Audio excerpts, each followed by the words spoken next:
മുസ്ലിം എന്ന് പറയാൻ തന്നെ മുസ്ലിമീങ്ങൾ നാണിച്ചു പോകുന്ന ഒരവസ്ഥയിലേക്ക് കാര്യങ്ങൾ എത്തിച്ചേരും എന്ന് നമുക്ക് മനസ്സിലാക്കാം. ബദഅൽ ഇസ്ലാമു ഗരീബ വസയഊദു കമാ ബദഅ. മുസ്ലിമാണെന്ന് പറയാൻ നമുക്കൊരു നാണം തോന്നുന്ന അവസ്ഥയിലേക്ക് മൊത്തത്തിൽ ലോക മീഡിയകൾ ഒന്നിച്ച് ഇസ്ലാമിനെ ആക്രമിക്കുന്ന, അല്ലെങ്കിൽ ഇസ്ലാമിന്റെ നാമധാരികളായ പേരുള്ള ആളുകൾ തന്നെ ഇസ്ലാമിന് ചീത്തപ്പേരുണ്ടാക്കുന്ന പ്രവർത്തനങ്ങൾ ചെയ്യുക വഴി വലിയ നിഷ്പക്ഷരായ വലിയൊരു ജനവിഭാഗത്തിന് ഇസ്ലാം അന്യമാകുന്ന ഒരു സ്ഥിതിവിശേഷം ഇന്നുണ്ട്.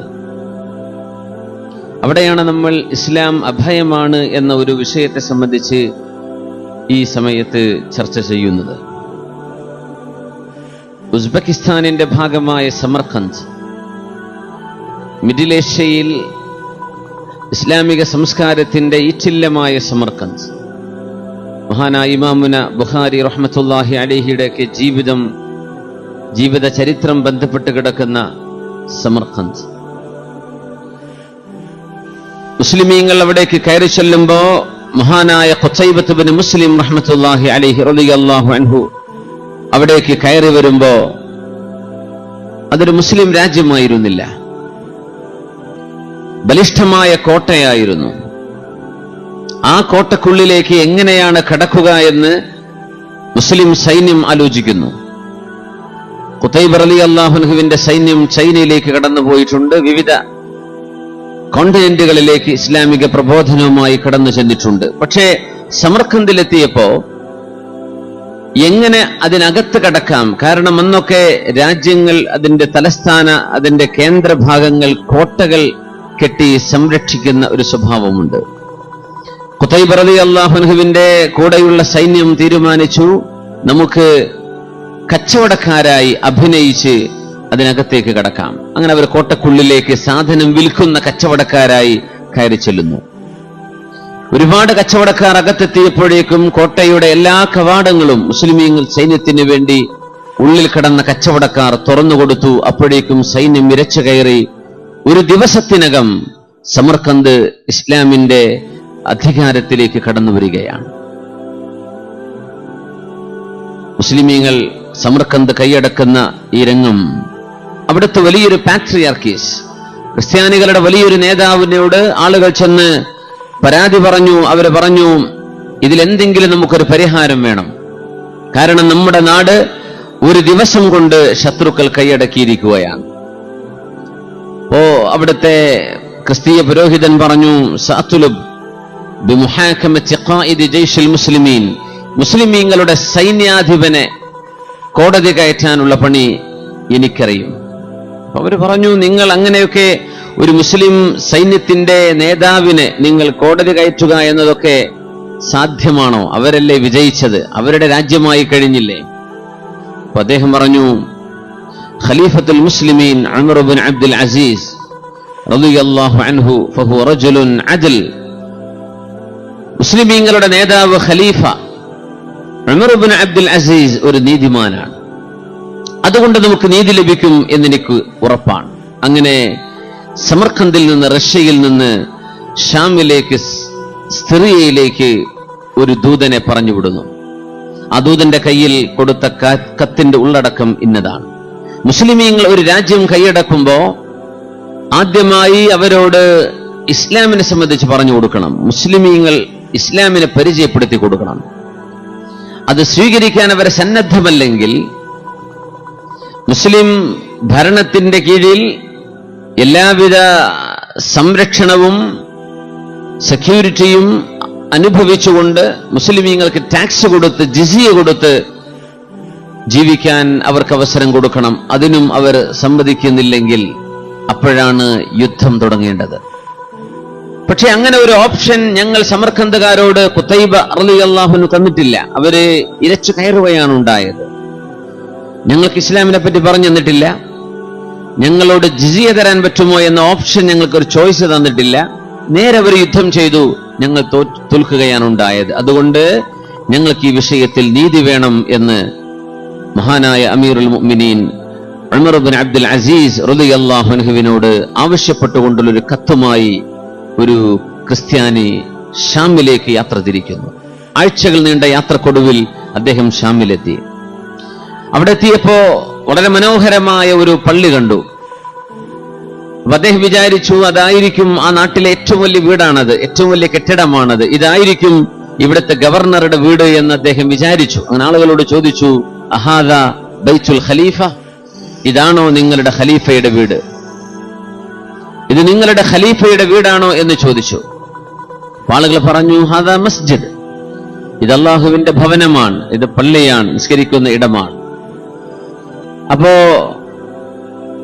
ഇയാളെ ചോദിച്ചു, എന്താണ് മസ്ജിദ്? മറുപടി കൊടുത്തു, മസ്ജിദ് ആരാധനാലയമാണ്, സ്രഷ്ടാവായ അള്ളാഹുവിന് ഇബാദത്ത് ചെയ്യുന്ന ഇടമാണ്. നിങ്ങൾ നിസ്കരിച്ചിട്ടില്ലേ എന്ന് ചോദിച്ചു. അദ്ദേഹം പറഞ്ഞു, എനിക്ക് നിസ്കരിക്കാൻ അറിയില്ലല്ലോ. നിസ്കരിക്കാൻ ആഗ്രഹമുണ്ടോ? ഇസ്ലാമിനെ പറ്റി പഠിക്കാൻ ആഗ്രഹമുണ്ടോ എന്ന് ചോദിച്ചു. അദ്ദേഹം പറഞ്ഞു, തീർച്ചയായും എനിക്ക് ഇസ്ലാം അറിയണം എന്ന് പറഞ്ഞു. അങ്ങനെ അവർ അദ്ദേഹത്തിന് ഇസ്ലാം പഠിപ്പിച്ചു കൊടുത്തു. അത് കഴിഞ്ഞപ്പോ അദ്ദേഹം ചോദിച്ചു, ഞാൻ വന്നത് നിങ്ങളുടെ ഭരണാധികാരിയെ കാണാനാണ്, അദ്ദേഹത്തിന്റെ വീടൊന്ന് കാണിച്ചു തരുമോ?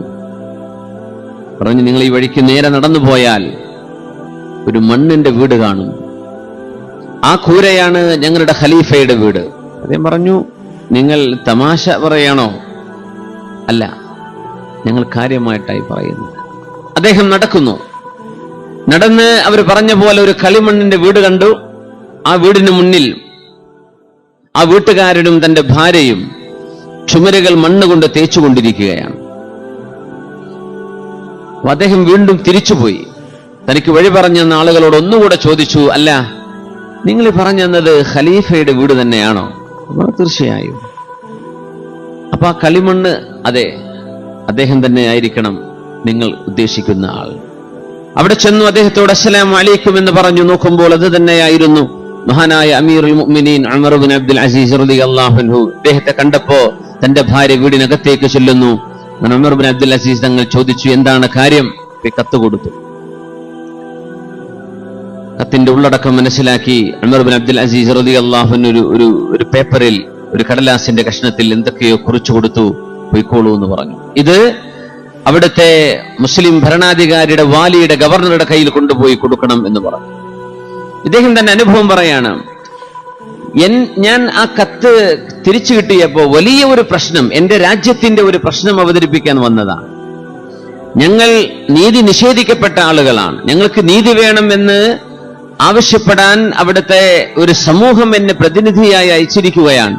അങ്ങനത്തെ എനിക്ക് ഒരു കടലാസിന്റെ കഷ്ണം തന്ന് അത് പിച്ചി ചീന്തിയാലോ വലിച്ചെറിഞ്ഞാലോ എന്നെന്റെ മനസ്സ് പറഞ്ഞുകൊണ്ടിരുന്നു. പക്ഷേ എന്നെ ഒരു കൂട്ടം ആളുകൾ കാത്തിരിക്കുന്നുണ്ടല്ലോ, അതുകൊണ്ട് ഞാൻ ആ കടലാസും എടുത്ത് സമർഖന്ദിലേക്ക് തിരിച്ചു പോവുകയാണ് ഉണ്ടായത്. അവിടെ ചെന്നപ്പോ വാലിക്ക് കൊടുത്തു, ഗവർണർക്ക് കൊടുത്തു. അദ്ദേഹം അത് നോക്കിയിട്ട് അതിന്റെ ഉടനടി അതിന്റെ തീരുമാനങ്ങൾ എടുക്കുകയാണ്. അതിന്റെ ഉള്ളടക്കം ഇന്നതായിരുന്നു. ഇത് ഉമർ ഇബ്നു അബ്ദുൽ അസീസ് റളിയല്ലാഹു അൻഹു ഏൽപ്പിച്ചതാണ്. അദ്ദേഹം ഈ കത്ത് സ്വീകരിക്കുന്ന സമയം, പരാതി സ്വീകരിക്കുമ്പോൾ പറഞ്ഞു, ഇത്മഇൻ വഹ്ദഅ ബാലൻ ഫഇന്നൽ ഇസ്ലാം ലാ യഅരിഫു ഗൈറൽ അദ്ൽ. നീ സമാധാനിച്ചിരിക്കണം, ഇസ്ലാം നീതിയല്ലാതെ മറ്റൊന്നുമല്ല, അതുകൊണ്ട് നിങ്ങൾക്ക് വിഷമിക്കേണ്ടി വരില്ല എന്ന സമാധാന വാക്കും ഈ കടലാസിന്റെ കഷ്ണവുമാണ്. അതിനകത്തുള്ളത്, നിങ്ങൾ ഒരു ഖാദിയെ നിയമിക്കണം, ഒരു മുസ്ലിം ജഡ്ജിനെ നിയമിക്കണം, ആ ജഡ്ജ് ഈ വിഷയം പരിഹരിക്കണം, കോടതി ഈ വിഷയത്തിൽ ഇടപെടണം എന്ന് മാത്രമാണ്. ഉടനെ തന്നെ ഒരു ഖാദിയെ നിയമിച്ചു. ആ ഖാദി വിഷയത്തിൽ ഇടപെടുകയാണ്. അദ്ദേഹം ചോദിച്ചു, പരാതിക്കാരൻ ആരാണ്? അപ്പൊ അവിടുത്തെ ഒരു പാട്രിയാർക്കീസ് തന്നെയാണ് വന്നത്. അദ്ദേഹം പറഞ്ഞു, ഞങ്ങളുടെ നാട്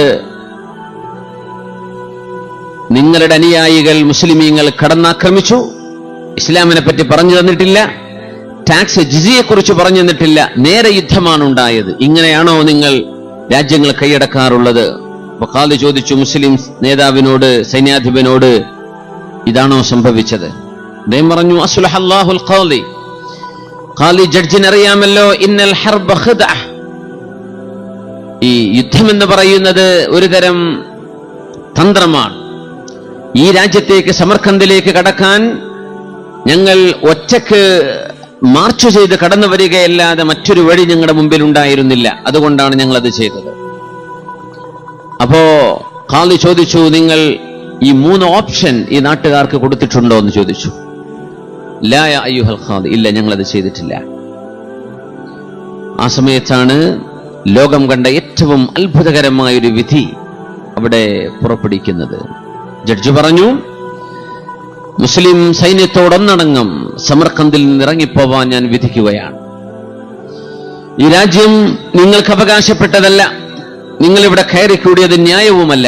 അതുകൊണ്ട് ഖദ് ഹകംതു അലാ ജയ്ഷിൽ മുസ്ലിമീൻ ബിഅൻ യഖ്റുജ മിൻ സമർഖന്ദ് വയുസ്ലിമൽ ബിലാദ ഇലാ അഹ്ലിഹാ. സമർഖന്ദിൽ നിന്ന് മുസ്ലിം സൈന്യം ഇറങ്ങിപ്പോവണം, ഈ രാജ്യം ക്രിസ്ത്യാനികൾക്ക് തന്നെ വിട്ടുകൊടുക്കുകയും ചെയ്യണം എന്ന് ഞാൻ വിധിക്കുകയാണ്. എന്നിട്ട് ഇവർക്ക് ഇസ്ലാമിനെ പറ്റി പറഞ്ഞു കൊടുക്കുകയോ ജിസയെ സംബന്ധിച്ച് പറയുകയോ ചെയ്ത് അവസാനത്തെ തീരുമാനം നിങ്ങൾക്ക് യുദ്ധമാവാം, ഇപ്പോൾ നിങ്ങൾ ഇറങ്ങിപ്പോവണം എന്ന് പറഞ്ഞപ്പോ ലോകത്ത് ഏറ്റവും വലിയ ഒരു അത്ഭുതം സംഭവിച്ച ഒരു വിധി പ്രഖ്യാപനമായിരുന്നത് മുസ്ലിമീങ്ങൾ ഒന്നൊന്നായി സമർഖന്ദിൽ നിന്ന് താഴിറങ്ങുകയാണ്. ഈ വിധി നടക്കുമ്പോൾ മഹാനായ ഖുതൈബ റളിയല്ലാഹു അൻഹു ജീവിച്ചിരിപ്പില്ലായിരുന്നു, അദ്ദേഹം വഫാത്തായിരുന്നു. മുസ്ലിമീങ്ങൾ സമർഖന്ദ് ഇറങ്ങി വരുന്നു, ഒരു രാജ്യം ഇറങ്ങിക്കൊടുക്കുകയാണ്, ഒരു രാജ്യം വിട്ടുകൊടുക്കുകയാണ്. മുസ്ലിമീങ്ങൾ ഒന്നാകെ സമർഖന്ദിൽ നിന്ന് പുറത്തിറങ്ങിയപ്പോഴാണ് അവര് മനസ്സിലാക്കുന്നത്, ഇത്രയും മനോഹരമാണോ ഇസ്ലാം, ഇത്രയും നീതിയുക്തമാണോ ഇസ്ലാം? ഒരു രാജ്യം കയ്യിൽ കിട്ടിയതിന്റെ ശേഷം അവരുടെ തന്നെ ഖാലി അവർക്കെതിരായി വിധി പറയുന്നു, ഈ രാജ്യം നിങ്ങൾ വിട്ടുകൊടുക്കണം, മുഴുവൻ ആളുകൾ ഇറങ്ങിപ്പോരുകയാണ്. ആ വിധിന്യായം കേട്ടതിന്റെ ശേഷമാണ് സമർഖന്ദുകാരിൽ 80% ആളുകൾ മുസ്ലിമീങ്ങളാകുന്നതും ഈ സൈന്യത്തോട് തന്നെ രാജ്യത്തേക്ക് കടന്നു വരാൻ പറയുന്നത്. ഒരു യുദ്ധം വേണ്ടി വന്നില്ല, ജിസിയ ചോദിക്കേണ്ടി വന്നില്ല, അവർക്ക് ഇസ്ലാം പറഞ്ഞു കൊടുക്കുകയേ വേണ്ടി വന്നു. ഇസ്ലാം അവർ സ്വീകരിച്ചു. രണ്ടാമത് സമർഖന്ദിലേക്ക് തിരിച്ചു വരുന്നു മുസ്ലിമീങ്ങൾ, യുദ്ധം ചെയ്തുകൊണ്ടല്ല, സഹോദരങ്ങളായി, മുസ്ലിം സഹോദരങ്ങളായി. ഈ ഒരു ചരിത്ര പശ്ചാത്തലത്തിൽ നിന്നുകൊണ്ടാണ് ഇസ്ലാം അഭയമാണ് എന്ന ഒരു വിഷയം നമ്മൾ കൈകാര്യം ചെയ്യുന്നു. ഇസ്ലാമിക ചരിത്രത്തിന്റെ സുവർണത്താളുകൾ നമ്മൾ എടുത്തു നോക്കിയാൽ തീർത്തും വിഭിന്നമായ വളരെ അത്ഭുതകരമായ ചിത്രങ്ങൾ നമുക്ക് കാണാൻ കഴിയും. ഒരു രാജ്യത്തിന്റെ സുരക്ഷയും ഒരു രാജ്യത്തിന്റെ നീതിയും ഇസ്ലാമിന്റെ കാഴ്ചപ്പാടിൽ എത്ര ഗൗരവമുള്ളതാണെന്ന് മഹാനായ ഖുതൈബ റളിയല്ലാഹു അൻഹു കയറി ചെന്ന ഈ സമർഖന്ദിന്റെ സംഭവം നമുക്ക് വിവരിച്ചു തരികയാണ്. മുസ്ലിം അല്ലെങ്കിൽ ഇസ്ലാം എന്ന് പറയുന്നത് ഇന്നത്തെ ഹോട്ട് ടോപ്പിക്കാണ്. വളരെ ചൂടുപിടിച്ച, എല്ലാ മാധ്യമങ്ങളും വളരെ ശ്രദ്ധയോടുകൂടെ ഷരീഫ് സൂചിപ്പിച്ച പോലെ ചെറുകഥകളാണെങ്കിലും ഫിക്ഷൻ ആണെങ്കിലും നോവലുകളാണെങ്കിലും മുസ്ലിം ഇതിവൃത്തമാകുമ്പോൾ അതിനെന്തെന്നില്ലാത്ത ഒരു രസവും ഒരു തരത്തിലുള്ള കൗതുകവും തോന്നിത്തുടങ്ങുന്ന കാലം. പരിഹാസത്തിന്റെയും ആക്ഷേപത്തിന്റെയും ഒരുപാട് കമന്റുകൾ മുസ്ലിം പക്ഷത്തിനെതിരെ അല്ലെങ്കിൽ ഇസ്ലാമിക പ്രവർത്തനങ്ങൾക്കെതിരെ സൈബർ ലോകത്തും അതുപോലെ തന്നെ ധൈഷണിക ലോകത്ത് ഇസ്ലാമിനെ വളരെ പച്ചയിൽ പിച്ചു ചീന്തുന്ന ഒരു ധൈര്യപ്പെടലുകൾ, ഇടപെടലുകൾ നമുക്കിന്ന് ലോകത്ത് കാണാൻ കഴിയുന്നു. ഇതിനിടയിൽ വിശുദ്ധ ഇസ്ലാം വിഭാവനം ചെയ്യുന്ന ഇസ്ലാമിന്റെ നീതിയും ഇസ്ലാം കരുണയും അഭയവുമാണ്, സമാധാനമാണ് എന്ന ആ ഒരു വലിയൊരു ആശയം അഷ്റഫുൽ ഖൽഖ് റസൂലുള്ളാഹി സ്വല്ലല്ലാഹു അലൈഹി വസല്ലമ തങ്ങളും അവിടുത്തെ പിന്മുറക്കാരായ ഭരണാധികാരികളും ലോകത്ത് സമർപ്പിച്ചതിന്റെ ചില ചിത്രങ്ങൾ അനാവരണം ചെയ്യുകയാണ് ഇൻഷാ അല്ലാഹ് ഇനിയുള്ള ഒരൽപ്പസമയം നമ്മൾ ചെയ്യുന്നത്. അബൂബക്കർ സിദ്ദീഖ് റളിയല്ലാഹു അൻഹു ഇസ്ലാമിന്റെ ഖിലാഫത്ത് ഏറ്റെടുക്കുകയാണ്, മുസ്ലിം ഭരണം ഏറ്റെടുക്കുകയാണ്. ബഹുമാനപ്പെട്ടവർ ആദ്യമായി ചെയ്ത പ്രഭാഷണം, യാ അയ്യുഹന്നാസ് ഇന്നി ഖദ് വല്ലിതു അലൈക്കും വലസ്തു ബിഖൈരിക്കും, ജനങ്ങളെ, നിങ്ങളുടെ അധികാരം എന്നെ ഏൽപ്പിക്കപ്പെട്ടിരിക്കുകയാണ്, ഞാൻ നിങ്ങളിൽ ഉത്തമനല്ല, ഞാൻ നിങ്ങളിൽ ഖൈറായ ആളല്ല. ഫഇൻ അഹ്സൻത് ഫഅതിഊനി, ഞാൻ ചെയ്യുന്നത് നന്മയാണെങ്കിൽ നിങ്ങൾ എന്നെ പിൻപറ്റണം. വഇൻ അസഅതു ഫഖവ്വിമൂനി, ഞാൻ ചെയ്യുന്നത് തിന്മയാണെങ്കിൽ എന്നെ തിരുത്തി തരണം. അൽ ഖവിയ്യു ഫീകും ദഈഫ് ഹത്താ ആഖുദൽ ഹഖ് മിൻ, നിങ്ങളിലെ അതിശക്തിയുള്ള ആൾ, ശക്തിമാൻ എന്റെ അടുത്ത് ദുർബലനാണ്, ആ ശക്തിമാനിൽ നിന്ന് അവകാശം ഞാൻ പിടിച്ചെടുക്കുക തന്നെ ചെയ്യും. വദ്ദഈഫു ഫീകും ഖവി ഹത്താ ആഖുദ ലഹുൽ ഹഖ്, നിങ്ങളിലെ ദുർബലരായ ആളുകൾ സുശക്തരാണ്, അവർക്ക് വേണ്ടി ഞാൻ ഇടപെടുന്ന ആളാണ്. അത്വീഊനി, മാ അത്അതുല്ലാഹ വറസൂലഹ്, അല്ലാഹുവിനെയും അവന്റെ റസൂലിനെയും ഞാൻ അനുസരിക്കുന്ന കാലത്തോളം നിങ്ങൾ എന്നെ അനുസരിക്കണമേ. ഫഇൻ അസൈതുല്ലാഹ വറസൂലഹ് ഫലാ ത്വാഅത ലി അലൈക്കും, ഞാൻ അല്ലാഹുവിനും അവന്റെ റസൂലിനും വിരുദ്ധമാണ് പ്രവർത്തിക്കുന്നതെങ്കിൽ നിങ്ങൾ എനിക്ക് അനുസരിക്കേണ്ടതില്ല എന്ന വലിയൊരു പ്രഖ്യാപനം ചെയ്തുകൊണ്ടാണ് ഖലീഫത്തു റസൂലില്ലാഹ്, അല്ലാഹുവിന്റെ റസൂലിന്റെ പ്രതിനിധിയായ മഹാനായ അമീറുൽ മുഅ്മിനീൻ അബൂബക്കർ സിദ്ദീഖ് റളിയല്ലാഹു തആല അൻഹു ഇസ്ലാമിക ഭരണം ഏറ്റെടുക്കുന്നത്. നീതിയല്ലാതെ ദ അൾട്ടിമേറ്റ് ജസ്റ്റിസ്, അങ്ങേയറ്റത്തെ ഏതറ്റം വരേക്കും പോകാൻ കഴിയുന്ന വളരെ മനോഹരമായ നീതിബദ്ധമായ ഇടപെടലുകളല്ലാതെ ഇസ്ലാമിന് ലോകത്ത് ചെയ്യാനില്ല. ഭരണീയനും ഭരണാധികാരിയും പാവപ്പെട്ടവനും അമീറും മഅ്മൂറും ഒരുപോലെയാണ് എന്ന് മഹാനായ സിദ്ദീഖ് റളിയല്ലാഹു അൻഹുവിന്റെ ആദ്യത്തെ പ്രഖ്യാപനത്തിൽ കാണാൻ കഴിയും. അമീറുൽ മുഅ്മിനീൻ ഉമർ ഇബ്നു അബ്ദുൽ അസീസ് റളിയല്ലാഹു അൻഹു ഭരണം ഏറ്റെടുത്തപ്പോ അദ്ദേഹത്തിന്റെ മുൻഗാമികളായ ഭരണാധികാരികൾ ഒരുപാട് ദുൽമ ചെയ്തവരായിരുന്നു, അക്രമം ചെയ്ത ആളുകളായിരുന്നു. അദ്ദേഹം പറഞ്ഞു, അലാ മൻ കാനത ലഹു മദ്ലമഹ ഫൽയർഫഅഹാ ഇലാ അമീരിൽ മുഅ്മിനീൻ, നിങ്ങൾക്കാർക്കെങ്കിലും എന്തെങ്കിലും അന്യായം സംഭവിച്ചു പോയിട്ടുണ്ടെങ്കിൽ, നിങ്ങൾ ആക്രമിക്കപ്പെട്ടിട്ടുണ്ടെങ്കിൽ, നിങ്ങൾക്ക് നീതി നഷ്ടമായിട്ടുണ്ടെങ്കിൽ അത് അമീറുൽ മുഅ്മിനീനെ ബോധിപ്പിക്കണം എന്ന ആദ്യത്തെ പ്രഖ്യാപനം മഹാനായ ഉമർ ഇബ്നു അബ്ദുൽ അസീസ് റളിയല്ലാഹു അൻഹു. അപ്പോഴാണ് ഒരാൾ കടന്നു വരുന്നു. ആ സമയം ഉമർ ഇബ്നു അബ്ദുൽ അസീസ് തങ്ങളുടെ മുമ്പിൽ അബ്ബാസ് ഇബ്നുൽ വലീദ് ഇബ്നു അബ്ദുൽ മലിക് എന്ന ഖലീഫയുടെ, തന്റെ മുൻഗാമിയായ ഖലീഫയുടെ മകൻ അബ്ബാസ് ഇബ്നുൽ വലീദ് ഉണ്ട്. ഇരിക്കുമ്പോഴാണ് ഒരു ക്രിസ്ത്യാനിയായ മനുഷ്യൻ, അദ്ദേഹം ഹിംസുകാരനാണ്. അദ്ദേഹം വരുന്നു. അദ്ദേഹത്തിന്റെ താടിയും തലയുമൊക്കെ നരച്ചിട്ടുണ്ട്. അദ്ദേഹം പറഞ്ഞു, യാ അമീറൽ മുഅ്മിനീൻ അസ്അലുക ബികിതാബില്ലാഹ്, അസ്അലുക ബികിതാബില്ലാഹി അസ്സ വജൽ. അമീറുൽ മുഅ്മിനീൻ, അല്ലാഹുവിന്റെ വിശുദ്ധ ഗ്രന്ഥം എന്താണോ പറയുന്നത് അത് നിങ്ങൾ എനിക്ക് മേടിച്ചു തരണം. അപ്പൊ ചോദിച്ചു, എന്തു പറ്റി? നിങ്ങളുടെ മുമ്പിലിരിക്കുന്ന ഈ രാജാവിന്റെ പുത്രൻ, അന്നത്തെ പ്രിൻസ് അബ്ബാസ് ഇബ്നുൽ വലീദ് എന്റെ ഭൂമി കൈപ്പറ്റിയിട്ടുണ്ട്. അബ്ബാസിനോട് ചോദിച്ചു, അബ്ബാസ്, അദ്ദേഹം പറയുന്നു ശരിയാണോ? ഉമർ ഇബ്നു അബ്ദുൽ അസീസ് റളിയല്ലാഹു അൻഹുവിന്റെ ചോദ്യമാണ്. അപ്പോ അബ്ബാസ് ഇബ്നുൽ വലീദ് പറഞ്ഞു, അത് എന്റെ വാപ്പ അബ്ബാസ്, എന്റെ വാപ്പ വലീദ് ഇബ്നു അബ്ദുൽ മലിക് എനിക്ക് എഴുതി തന്നതാണ്. അത് എന്റെ ഉടമസ്ഥാവകാശമാണ്. അതിന്റെ ഒരു കിതാബ്, അതിന്റെ ഒരു രേഖ എന്റെ കയ്യിലുണ്ട്. അദ്ദേഹം പറഞ്ഞു, ലാ യാ അമീറുൽ മുഅ്മിനീൻ അസ്അലുക ബികിതാബില്ലാഹ്, അല്ലാഹുവിന്റെ ഖുർആനെ മുൻനിർത്തി ചോദിക്കട്ടെ, നിങ്ങൾ എനിക്ക് എന്റെ ന്യായം, എനിക്ക് എന്റെ ഹഖ്, എന്റെ നീതി നിങ്ങൾ വാങ്ങിച്ചു തരണം. മഹാനായ ഉമർ ഇബ്നു അബ്ദുൽ അസീസ് റളിയല്ലാഹു അൻഹു പറഞ്ഞു, അബ്ബാസേ, കിതാബുല്ലാഹി അഹഖു അൻ യുത്തബ മിൻ കിതാബിൽ വലീദ്, വലീദ് എന്ന നിങ്ങളുടെ വാപ്പയുടെ കിതാബിനേക്കാളും അള്ളാഹുവിന്റെ കിതാബാണ് പിൻപറ്റപ്പെടേണ്ടത്. ഈ മനുഷ്യന്റെ ഭൂമി അയാൾക്ക് തിരിച്ചു കൊടുത്തേക്കണം.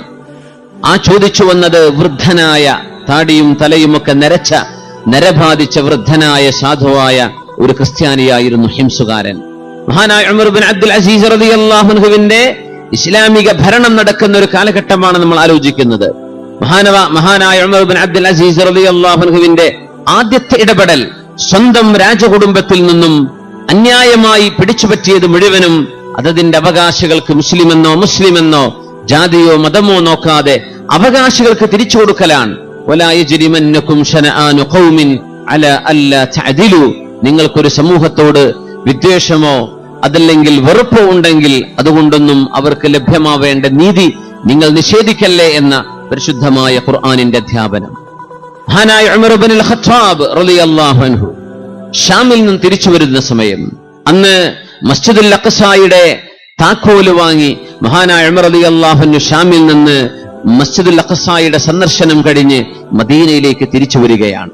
തിരിച്ചു വരുമ്പോ ഒരു വൃദ്ധയായ ഉമ്മ ഒരു ടെന്റിനകത്തുണ്ട്, ഒരു ചെറിയ കൂടാരം. ആ ഉമ്മയോട് ചോദിച്ചു, മാ ഫഅല ഉമർ, എന്താണ് ഉമറിന്റെ കാര്യം, ഉമറിന്റെ വർത്തമാനം എന്താണ്? അദ്ദേഹം പറഞ്ഞു, ആ സ്ത്രീ പറഞ്ഞു, അഖ്ബല മിന ശാമി സാലിമ, ഷാമിൽ നിന്ന് ഒരു കുഴപ്പമില്ലാതെ ആള് തിരിച്ചെത്തിയിട്ടുണ്ട് എന്നാണ് ഞാൻ കേട്ടത്. മാ തഖൂലീന ഫീഹി, ഉമറിനെ കുറിച്ച് ഉമ്മ നിങ്ങൾക്ക് എന്താ പറയാനുള്ളത്? ഉമർ റളിയല്ലാഹു അൻഹു തന്റെ ഭരണാധികാരം നടക്കുന്ന പ്രദേശത്ത് ഇസ്ലാമിക ഭരണത്തെക്കുറിച്ച് ഒരു സാധാരണക്കാരന്റെ വിലയിരുത്തൽ എന്താണെന്ന് അറിയാനാണ്. ഭരണാധികാരികൾ അങ്ങനെ ചെയ്യാറുണ്ട്. ഹജ്ജാജ് ഇബ്നു യൂസുഫ് ഒക്കെ അങ്ങനെ ചെയ്തിട്ടുണ്ട്. ഹജ്ജാജ് യൂസുഫ് ഒരിക്കൽ ചോദിച്ച് പെട്ടുപോയിട്ടുണ്ടായിരുന്നു. ഹജ്ജാജ് ഇബ്നു യൂസുഫ് ഒരിക്കൽ ഒരു അറാബിയെ കണ്ടു. അദ്ദേഹത്തിന്റെ വീട്ടിൽ നിന്ന് ഒരു ഗ്ലാസ് വെള്ളം കുടിച്ചതാണ്. അറാബിയോട് ചോദിച്ചു, മാദാ തഖൂലു ഫീ ഇബ്നു യൂസുഫ്, ഹജ്ജാജ് ഇബ്നു യൂസുഫിനെ കുറിച്ച് എന്താ നിങ്ങളുടെ അഭിപ്രായം? പറഞ്ഞു, ളലൂമുൻ, കടുത്തക്രമിയാണ്, ഖത്താലുൻ, ഒരുപാട് മനുഷ്യന്മാരെ പിടിച്ച് കൊല്ലുന്ന മനുഷ്യനാണ്, എനിക്ക് അദ്ദേഹത്തോട് വെറുപ്പാണ്. എന്നിട്ട് പറഞ്ഞു തുടങ്ങിയപ്പോ ഹജ്ജാജ് ഇബ്നു യൂസുഫിന്റെ കൂടെയുള്ള ആളുകളൊക്കെ തന്നെ വിറച്ചുപോയി. കാരണം ഈ മനുഷ്യന്റെ കഥ കഴിഞ്ഞു എന്ന് ഉറപ്പിച്ചു. ഹജ്ജാജ് ഇബ്നു യൂസുഫ് ചോദിച്ചു, ഞാൻ ആരാ നിനക്ക് മനസ്സിലായോ എന്ന് ചോദിച്ചു. ഇല്ല, ഞാൻ ഹജ്ജാജ് ഇബ്നു യൂസുഫാണ്. ഞാൻ ആരാ നിങ്ങൾക്ക് മനസ്സിലായെന്ന് ചോദിച്ചു ഹജ്ജാജിനോട്. ഇല്ല, അന മജ്നൂനു ഹാദിഹിൽ ഖറയ, ഈ നാട്ടിലെ പേര് കേട്ട ഭ്രാന്തനാണ് ഞാൻ എന്ന് പറഞ്ഞു. ഭരണാധികാരികൾ സാധാരണക്കാരുമായി ഇടപെടുമ്പോഴാണ് ഭരണത്തിന്റെ സത്യാവസ്ഥകൾ തിരിച്ചറിയുന്നത്. ഒരു ഇലക്ഷൻ നടക്കുന്ന സമയത്തൊക്കെ ചില ഗ്രാമങ്ങളിലൊക്കെ ചെന്ന് ചാനലുകാർ ഓരോരുത്തരുടെയും ചില മൊഴിയെടുക്കാറുണ്ട്, അല്ലെങ്കിൽ ചോദ്യങ്ങൾ ചോദിക്കാറുണ്ട്. അത് പൊതുജനസമൂഹത്തിന്റെ ചിന്തയുടെ ഒരു നഖചിത്രമാണ്. നമ്മുടെ സർവേകളൊക്കെ വിജയിക്കുന്നത് അങ്ങനെയാണല്ലോ, അതിന്റെ ഫലം കാണുന്നത് അങ്ങനെയാണ്. പൊതുസമൂഹത്തിന്റെ അഭിപ്രായങ്ങൾ ചിലപ്പോ ഒന്ന് രണ്ടാളുകളുടെ നാവിലൂടെ നമുക്ക് മനസ്സിലാക്കിയെടുക്കാൻ കഴിയും. ഉമർ റളിയല്ലാഹു അൻഹു ചോദിക്കുന്നു, ഉമ്മ, ഉമറിനെ കുറിച്ച് നിങ്ങൾക്ക് എന്താ പറയാനുള്ളത്? മാദാ തഖൂലീന ഫീ?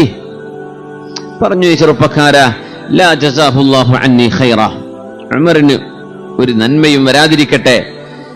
എന്തേന്ന് ചോദിച്ചു. അദ്ദേഹം മുസ്ലിമായതിന്റെ ശേഷം ഒരു ദീനാറോ ദിർഹമോ എനിക്ക് തന്നിട്ടില്ലല്ലോ. ഒരു ഉമ്മയുടെ പരാതി പറയാൻ, അദ്ദേഹം ഭരണാധികാരം ഏറ്റെടുത്തിട്ട് ഒരു ദീനാറോ ദിർഹമോ എന്റെ കയ്യിൽ തന്നിട്ടില്ല, പിന്നെ ഞാൻ എന്തിനാ അയാൾക്ക് നന്മയ്ക്ക് വേണ്ടി ദുആയിരക്കുന്നത്?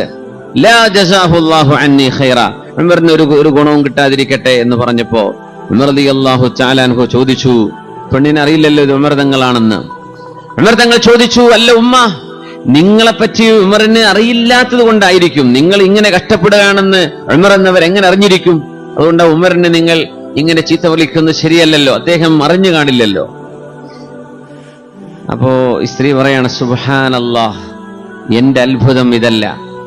ഒരു സമൂഹത്തിന്റെ ഭരണം ഒരാൾ ഏറ്റെടുത്തിട്ട് ലാ യദ്രി മാ ബൈന മശ്രിഖിഹാ വ മഗ്രിബിഹാ, ആ രാജ്യത്തിന്റെ ആളുകളെ സംബന്ധിച്ച് ആ പ്രദേശത്തിന്റെ കിഴക്കും പടിഞ്ഞാറും ആ ഭരണാധികാരിക്ക് അറിയില്ലാന്നോ? ഇങ്ങനെയുണ്ടോ ഭരണാധികാരികൾ?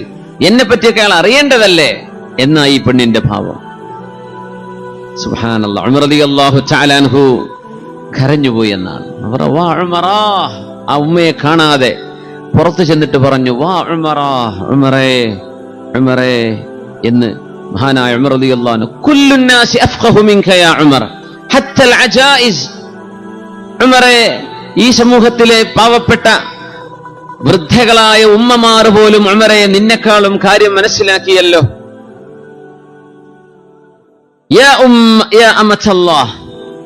അവർ ചെന്ന് ചോദിച്ചു ഉമർ റളിയല്ലാഹു അൻഹു, അല്ല ഉമ്മ, ഉമർ റളിയല്ലാഹു അൻഹു ഭരണം ഏറ്റെടുത്തയിടം മുതൽ ഇക്കാലം വരെ നിങ്ങൾക്ക് ഒന്നും തന്നില്ല എന്ന് പറഞ്ഞില്ലേ?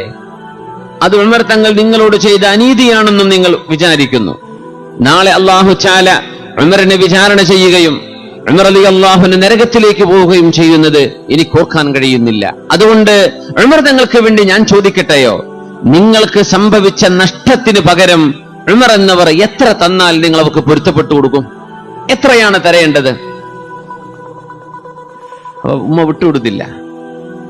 വീണ്ടും പിന്നെ ഉമർ തങ്ങൾ ചോദിച്ചു, എത്ര വേണം? നിങ്ങൾ പറഞ്ഞ സംഖ്യ ഞാൻ ഉമർ തങ്ങൾക്ക് വേണ്ടി വാങ്ങിച്ചു തരാം. ഇത് ഉമർ തങ്ങളാണ് ഈ പറയുന്നത് എന്ന ഉമ്മക്ക് അറിയില്ലല്ലോ. അങ്ങനെ അവസാനം ആ ഉമ്മ എഗ്രി ചെയ്തു. 25 സ്വർണ്ണ നാണയം, 25 ദീനാർ. 25 ദീനാർ ശരി, എന്നാൽ 25 ദീനാർ ഉമറിന് വേണ്ടി ഞാൻ നിങ്ങൾക്ക് നൽകുന്നു, നിങ്ങൾ പൊരുത്തപ്പെടണം. നിങ്ങൾക്ക് ഇങ്ങനെ ഒരു തെറ്റ്, നിങ്ങൾക്ക് ഒരു അക്രമം സംഭവിച്ചു പോയത്, അക്രമം എന്ന് പോലും പറഞ്ഞുകൂടാ. ഉമർ റളിയല്ലാഹു അൻഹുവിന്റെ ആ പ്രവിശാലമായ ലോകത്ത് ഒരു മുസ്ലിം ഉമ്മയെ കാണാതെ അറിയാതെ പോയതിന്റെ ആ ഒരു പാപഭാരം കൊണ്ട് ഉമർ റളിയല്ലാഹു അൻഹു പറയാൻ, ഉമറിനെ നരകത്തിൽ നിന്ന് രക്ഷപ്പെടുത്താൻ വേണ്ടി ഉമ്മ 25 ദീനാർ ഞാൻ നിങ്ങൾക്ക് കൈമാറുകയാണ്. അങ്ങനെ ഉമർ റളിയല്ലാഹു അൻഹു 25 ദീനാർ ഉമ്മാക്ക് കൈമാറുമ്പോഴാണ് സദസ്സിലേക്ക് കടന്നു വരുന്നു പ്രഗത്ഭരായ 2 സ്വഹാബിമാർ. ഒന്ന് അലി ഇബ്നു അബീ ത്വാലിബ് റളിയല്ലാഹു അൻഹു, മറ്റേത് അബ്ദുല്ലാഹി ഇബ്നു മസ്ഊദ് റളിയല്ലാഹു അൻഹു. രണ്ടുപേരും കടന്നു വന്നപ്പോ മഹാനായ ഉമർ തങ്ങളോട് രണ്ടുപേരും സലാം പറഞ്ഞത് ഇങ്ങനെയാണ്: അസ്സലാമു അലൈക യാ അമീറൽ മുഅ്മിനീൻ, അസ്സലാമു അലൈക യാ അമീറൽ മുഅ്മിനീൻ. മുഅ്മിനീങ്ങളുടെ നേതാവായവരെ, അള്ളാഹുവിന്റെ കരുണ നിങ്ങൾക്കുണ്ടാകട്ടെ. കാരണം അമീറുൽ മുഅ്മിനീൻ എന്ന് വിളി കേട്ടപ്പോ മനസ്സിലായി ഇത് താൻ സംസാരിച്ചു കൊണ്ടിരുന്നത് ഭരണാധികാരിയോട് തന്നെയായിരുന്നു. ആ ഉമ്മ തലയിൽ കൈവച്ചുകൊണ്ട് പറഞ്ഞു: വാസൗ അച്ഛാ, വാസൗ അച്ഛാ, ശതംതു അമീറൽ മുഅ്മിനീന ഫീ വജ്ഹി. എന്റെ കഷ്ടമേ, എന്റെ നാണമേ, എന്റെ അപമാനമേ, അമീറുൽ മുഅ്മിനീന്റെ മുഖത്ത് നോക്കിയാണല്ലോ ഞാൻ ഇത്രയും നേരം ചീത്ത പറഞ്ഞത് എന്ന് പറഞ്ഞപ്പോൾ ഉമർ റളിയല്ലാഹു അൻഹു പറഞ്ഞു: ഉമ്മ, നിങ്ങൾ വിഷമിക്കണ്ട, അത് സാരമില്ല, ലാ ബഅസ അലൈക്. നിങ്ങൾ ഒരു എഴുതാൻ ഒരു ചെറിയ കടലാസ് എനിക്ക് തരുമോ? ആ ഉമ്മ തപ്പി നോക്കി, അവിടെ ഒന്നും കിട്ടിയില്ല. ഉമർ റളിയല്ലാഹുവിന്റെ കയ്യിലുണ്ടായിരുന്നു. ആ ഒരു കടലാസിന്റെ കഷ്ണത്തിൽ ഉമർ റളിയല്ലാഹു എഴുതി വെച്ചത് വളരെ മനോഹരമാണ്. ഉമർ തങ്ങൾ എഴുതി വെച്ചു: ബിസ്മില്ലാഹിർ റഹ്മാനിർ റഹീം. കരുണാനിധിയും കരുണാവാരിധിയുമായ സർവശക്തനായ അള്ളാഹുവിന്റെ നാമത്തിൽ കുറിച്ചു വെക്കുന്നു. ഹാദാ മശ്തറാ ഉമർ മിൻ ഫുലാന ളലാമതഹാ മുൻദു വലിയൽ ഖിലാഫ. ഇസ്ലാമിന്റെ ഭരണകാലം ഏറ്റെടുത്ത മുതൽ ഈ സ്ത്രീയോട് ഉമർ തങ്ങൾ ചെയ്ത അന്യായം ഉമർ തങ്ങൾ പകരം കൊടുക്കുന്നതാണ് ഈ രേഖ. ഇലാ യൗമി കദ, ഇന്നാലിന്ന ദിവസം വരേക്കും ബിഖംസതിൻ ദീനാറ, 25 ദീനാർ ഈ ഉമ്മാക്ക് ഉമർ തങ്ങൾ ചെയ്ത, ഉമർ തങ്ങളിൽ നിന്ന് അനീതി ഉണ്ടായതിന്റെ പേരിൽ ആ അക്രമം ഉമർ റളിയല്ലാഹു തആല പൊരുത്തപ്പെടിച്ചതാണ് ഈ രേഖ. 25 ദീനാർ ഈ ഉമ്മാക്ക് ഉമർ തങ്ങൾ കൊടുക്കുന്നു. ഫമാ തദ്ദഇ അലൈഹി ഇൻദ വഖൂഫിഹി ഫിൽ മഹ്ശരി ബൈന യദയില്ലാ. അല്ലാഹുവിന്റെ മുമ്പിലേക്ക് ഉമർ റളിയല്ലാഹു അൻഹു കടന്നു വരുമ്പോൾ ഒരിക്കലും ഈ പെണ്ണ് ഉമർ തങ്ങളോട് ഇത് ചോദിക്കരുത്, എന്നെ ഉമർ തങ്ങൾ ആക്രമിച്ചു എന്ന് ഇനി മഹ്ശറയിൽ ഈ ഉമ്മ പറയരുത്. അതിന് ഉമർ തങ്ങൾ കൊടുക്കുന്ന 25 ദീനാറാണിത്. കാരണം ഉമർ തങ്ങൾ ഇനി നിരപരാധിയാണ്. ഉമർ തങ്ങൾ അറിഞ്ഞപ്പോഴേക്കും കൊടുത്തല്ലോ. ഷഹീദ അലാ ദാലിക അലിയ്യുൻ വബ്നു മസ്ഊദ്, ഞാൻ ഈ ചെയ്തതിന് അലിയും ഇബ്നു മസ്ഊദും സാക്ഷികളാണ് എന്ന് മഹാനായ ഫാറൂഖ് റളിയല്ലാഹു അൻഹു ഒരു കടലാസിൽ എഴുതി വെച്ചു. സ്വന്തം പുത്രൻ, സ്വന്തം മകൻ അബ്ദുല്ലാഹി തങ്ങളെ വിളിച്ചുകൊണ്ട് പറഞ്ഞു: മോനെ അബ്ദുല്ലാഹ്, ഇദാ അന മിത്തു ഫജ്അൽഹാ ഫീ കഫനി അൽഖാ ബിഹാ റബ്ബി. മോനെ, എന്നെ മറവ് ചെയ്യുമ്പോൾ എന്റെ കഫംപുടയിൽ ഈ കടലാസിന്റെ കഷ്ണം മോൻ ചേർത്ത് വെക്കണം. ഞാൻ ഈ രേഖയുമായി എന്റെ രക്ഷിതാവിനെ നാളെ കണ്ടുമുട്ടാൻ വേണ്ടി എന്റെ ഖബറിൽ എന്റെ കഫംപുടയോട് ചേർന്ന് ഈ ഒരു കടലാസിന്റെ കഷ്ണം വേണം. ഈ ഉമ്മയോടും ഞാൻ അനീതി ചെയ്തിട്ടില്ല എന്ന് അള്ളാഹുവിന് സാക്ഷി നിന്ന, ഉമർ എന്നവരുടെ ചെയ്ത ഈ പണിക്ക് സാക്ഷി നിന്ന അലിയ്യുൻ വബ്നു മസ്ഊദ്, അലി റളിയല്ലാഹു അൻഹു ഇബ്നു മസ്ഊദിന്റെയും റളിയല്ലാഹു അൻഹും ജമീഅ ഇവരുടെ സാക്ഷ്യപത്രത്തോടു കൂടിയ ഈ കത്ത് ഉമറിന്റെ കഫംപുടയിൽ ഖിയാമത്ത് നാൾ വരേക്കും കടക്കണം. മോനെ, മോൻ മറന്നു പോവല്ലേ എന്ന് സ്വന്തം മകനെ ഏൽപ്പിച്ചുപോയ മഹാനായ ഉമർ ഇബ്നുൽ ഖത്താബ് റളിയല്ലാഹു അൻഹു.